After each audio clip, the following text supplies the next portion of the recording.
আসসালামু আলাইকুম ওয়া রাহমাতুল্লাহি ওয়া বারাকাতুহু। সুস্থতা আল্লাহ তাআলার এর একটা বড় নিয়ামত।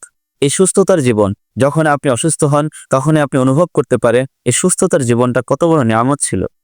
সাধারণত আমাদের ছোটখাটো সমস্যা, ছোটখাটো অসুস্থতা নিয়ে আমরা কথা বলি। আমাদের আজ যদি মাথা ব্যথার সৃষ্টি হয়, আমাদের পুরো দেহটা অচল হয়ে যায়। আমাদের কোনো কিছু ভালো লাগে না। আমাদের শরীর যদি একটু গরম হয়ে যায়, জ্বর আসে, আমাদের কোনো কিছুই ভালো লাগে না। আমাদের খাবারের রুচি আমরা হারিয়ে ফেলি। আমাদের যদি একটু সর্দি আসে, আমাদের মাথা, আমাদের আ সমস্ত দেহটা কেমন জানি অসহ্যকর একটা বিষয় লাগে। তার থেকেও বড় রোগ আল্লাহ তাআলা অনেক মানুষকে দিয়ে রাখে। আমরা ছোট, ছোট সমস্যাগুলোকে নিয়ে আলোচনায় আসলাম।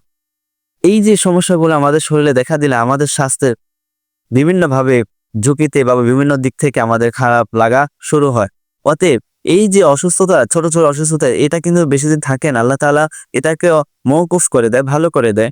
অতএব এই যে ভালো করে দেওয়ার পরে যে সুস্থতার নিয়ামতটা আমরা পাই, এই নিয়ামতটাকে আমরা এটাকে কদর করার চেষ্টা করি। কেননা সুস্থতার নিয়ামত, সুস্থতার হায়াত এটা সবচেয়ে বড় নিয়ামত। পৃথিবীতে যতগুলো নিয়ামত আছে তার থেকে বড় সবচেয়ে নিয়ামতটা হলো আপনার সুস্থ থাকা নিয়ামত। অতএব এই সুস্থ যখন আপনি থাকবেন, আপনি বেশি, বেশি করে আল্লাহ তাআলার শুকরিয়া আদায় করেন এবং ভালো, ভালো কাজগুলো আপনারা করেন। আমরা তো শুকরিয়া নামক বাক্যটা এটাই ভাবি যে আলহামদুলিল্লাহ বলার মাঝে শুকরিয়া আদায় হয়ে গেল। কিন্তু সত্যি কি জানেন প্রকৃতপক্ষে শুকরিয়া আদায় কাকে বলে? প্রকৃতপক্ষে শুকরিয়া আদায়টা বলে আপনি ভালো, ভালো কাজগুলো করেন, আল্লাহ তাআলার হুকুম আহকামগুলো মানেন, বিধিনিষেধগুলোকে আপনি মেনে চলেন। এটাকে বলে শুকরিয়া, প্রকৃতপক্ষে শুকরিয়া আদায় করা। আপনি প্রকৃতপক্ষে যখন শুকরিয়া আদায় করবেন, আল্লাহ তাআলা আপনাকে অবশ্যই এর যাজাখায়ে সবচেয়ে বেশি দান করবে। আল্লাহ তাআলা কোরআনে বলছেন, লাইন শাকারতুম লাযীদান্নাকুম ওয়া লাইন কাফারতুম ইন্না আযাবি লাশাদীদ। বলা হয়েছে যে বান্দা তুমি আমার নিয়ামতের শুকরিয়া আদায় করো, আমি তোমাকে অনেক গুণ নিয়ামত বাড়িয়ে দেব। কিন্তু তুমি যখন আমার নিয়ামতের শুকরিয়া আদায় না করবা, আমি তোমাকে এই নিয়ামতের বদৌলতে তোমাকে কঠিন আযাব তোমাকে দান করব। তাই আমরা কি কষ্ট করে হলেও আমরা সে আযাব থেকে বেঁচে আমরা আল্লাহ তাআলার ভালোবাসা এবং নিয়ামতের মধ্যে থাকি এবং সুস্থতার কদর করে এবং সুস্থতাকে মূল্যায়ন করে।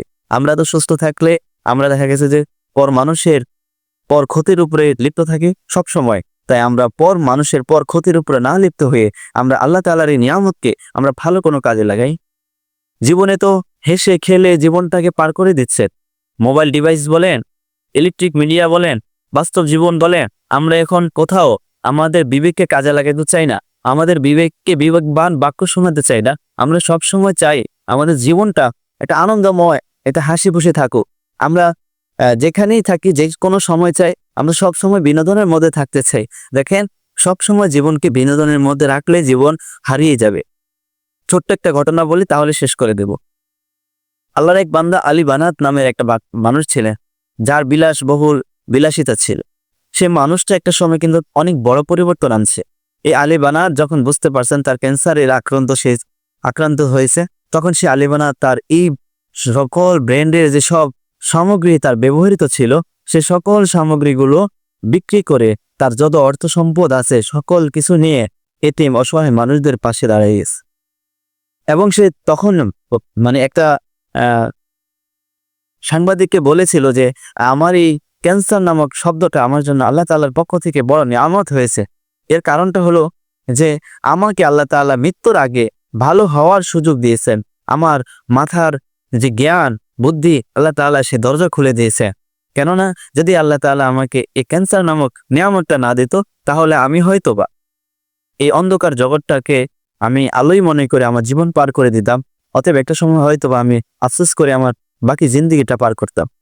তো সবচেয়ে বড় নিয়ামতের বিষয়টা হলো যে প্রত্যেকটা সময় আমরা কোনো একটা ভালো কাজ করি, আমাদের হৃদয়ে, আমাদের অন্তরে আমরা সব সময় ভালো কোনো কিছু প্রশান্তি পাবো ইনশাআল্লাহ। অতএব আমাদের জীবনটাকে বিনোদনের জায়গা থেকে বিনোদন অবশ্যই লাগবে। প্রত্যেকটা মানুষের জীবনে বিনোদনের প্রয়োজন আছে। তার থেকে বেশি প্রয়োজন হলো আপনার বিবেককে জাগ্রত করা।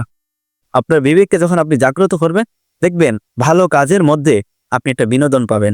আপনি ভালো কথার মধ্যে আপনি একটা বিনোদন পাবেন।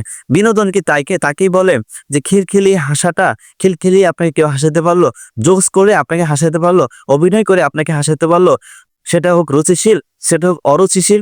অরুচিশীল বাক্য দিয়ে আপনাকে হাসালো কিংবা রুচিশীল বাক্য দিয়ে আপনাকে হাসালো, আপনাকে খিলখিল করে হাসালো, সেই হাসিটার মূল্য বেশি না আপনি কারোর জন্য কিছু করে দেওয়ার পরে সে যখন একটা হাসি দিবে সে যখন কান্না জড়িত আনন্দের একটা কান্না জড়িত নিয়ে আপনাকে বুকে ধরে ধরে আপনাকে আনন্দের সাথে তার হৃদয়ের বন্ধনে প্রকাশ করবে, সেটাকে আনন্দ বেশি মনে হবে না?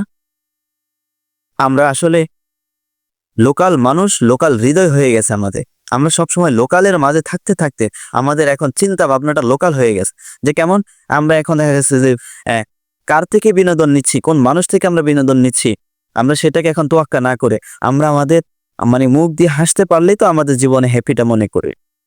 কিন্তু প্রকৃতপক্ষে হাসিটা কোনটা সেটা যদি আমরা একবার জানতাম, তাহলে আমরা অবশ্যই আমাদের জীবনটাকে সেইভাবে পরিচালনা করতাম। অতএব আমরা সবসময় নিয়ামতের সবচেয়ে বড় নিয়ামতের শুকরিয়া আদায় করবো। আল্লাহ আপনি আমাদেরকে সুস্থতার নিয়ামত দিয়েছেন, সুস্থ হায়াত দিয়েছেন, সুস্থ দেহ দিয়েছেন। এর চেয়ে বড় নিয়ামতের বিষয় বিশ্বাস করেন আর পৃথিবীকে কিছু হতে পারে না।